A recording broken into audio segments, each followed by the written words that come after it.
ભરૂચમાં આજરોજ ભારત મુક્તિ મોરચા અને બામસેફના કાર્યકર્તાઓ દ્વારા પરવાનગી રદ કરવા બાબતે આવેદનપત્ર પાઠવ્યું હતું। ભરૂચમાં આજરોજ ભારત મુક્તિ મોરચા, બહુજન ક્રાંતિ મોરચા અને રાષ્ટ્રીય પીછડા વર્ગ મોરચા દ્વારા બામસેફ અને ભારત મુક્તિ મોરચાના રાષ્ટ્રીય અધિવેશનની પરવાનગી છેલ્લી ઘડીએ રદ કરવામાં આવતા વિરોધમાં રાષ્ટ્રપતિને સંબોધીને ભરૂચ કલેક્ટરને આવેદનપત્ર પાઠવવામાં આવ્યું હતું। ઓડિશાના કટક અને ભારત મુક્તિ મોરચાના રાષ્ટ્રીય અધિવેશનની પરવાનગી છેલ્લી ઘડીએ રદ કરવામાં આવતા વિરોધમાં સંગઠનો દ્વારા તેને આરએસએસ અને બીજેપીનું કાવતરું ગણાવી રાષ્ટ્રવ્યાપી તબક્કાવાર આંદોલનની જાહેરાત કરી છે। આ અધિવેશન ઓબીસીની જાતિ આધારિત વસ્તી ગણતરીના મુદ્દે આયોજિત થવાનું હતું અને તમામ કાનૂની પરવાનગીઓ અગાઉથી લેવાઈ હોવા છતાં પણ વહીવટી તંત્રએ અચાનક પરવાનગી રદ કરી દીધી છે। સંગઠનોનું કહેવું છે કે આ નિર્ણયથી બંધારણની કલમ 14, 19 અને 21 હેઠળ મૂળભૂત અધિકારોનું ગંભીર ઉલ્લંઘન થયું છે અને ઓબીસી, એસસી અને એસટી તથા આદિવાસી સમાજના અવાજને દબાવવાનો પ્રયાસ કર્યો છે।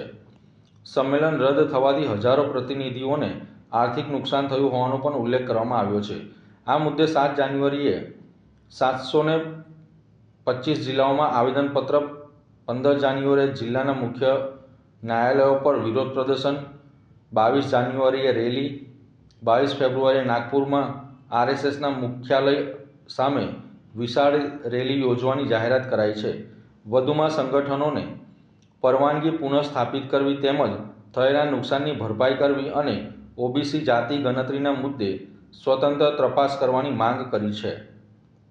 આજે બહુજન ક્રાંતિ મોરચા, ભારત મુક્તિ મોરચા, રાષ્ટ્રીય પીછડા વર્ગ મોરચા દ્વારા આવેદનપત્ર આપવાનું અને ધરણાનો કાર્યક્રમ આયોજન કરવામાં આવેલું છે। આ 4 ચરણોનું આંદોલન છે, જે બામસેફ અને ભારત મુક્તિ મોરચાનું જે રાષ્ટ્રીય અધિવેશન ઓડિશા કટક ખાતે થવા જઈ રહ્યું હતું, તેની છેલ્લા સમયે આરએસએસ પ્રેરિત બીજેપી સરકારે પરમિશન રદ કરી હતી। એના વિરોધમાં ઓબીસીની જાતિ આધારિત જનગણના નથી કરતી સરકાર, એના વિરોધમાં અને ઈવીએમથી જે નાજાયજ સરકાર ચૂંટીને આવી રહી છે એના વિરોધમાં આજે ધરણાનો બીજા ચરણનું આંદોલન અહીંયા ભરૂચ ખાતે કરવામાં આવી રહ્યું છે, જેમાં ભારત મુક્તિ મોરચા, બહુજન ક્રાંતિ મોરચા, રાષ્ટ્રીય પીછડા વર્ગ મોરચા અને ભરૂચના તમામ એસસી, એસટી, ઓબીસી અને માઇનોરિટીના સામાજિક સંગઠનો દ્વારા સાથ સહયોગ આપીને આજે કલેક્ટર સાહેબને આવેદનપત્ર આપવામાં આવી રહ્યું છે।